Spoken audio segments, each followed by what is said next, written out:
کلان ما یک دانه پشک داشت. این پشک خودش گپ میزد. یعنی گم لگی گپ میزد کتی چی کنم چی کار کنم بیابت میکرد داینه گپ بیاب میکرده داینه گپ زدن دام میزده.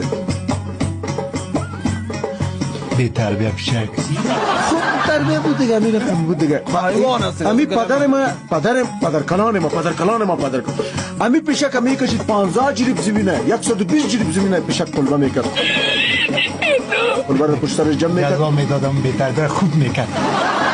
بنج بچه با بودی بی تربیه گونه 15 جریب چیز که با 150 جریب سرش اگه قلبه نکدم نکنین بلیاز خدا. بعضا می پشک پدر کلان ما تخم میداد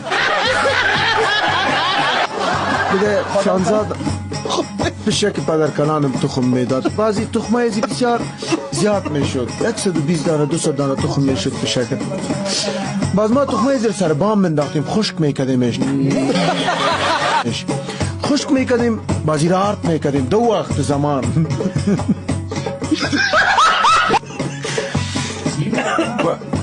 بازی را خود تخمه را خشک میکردیم بازی می تخمه پشک ما آرد میکردیم.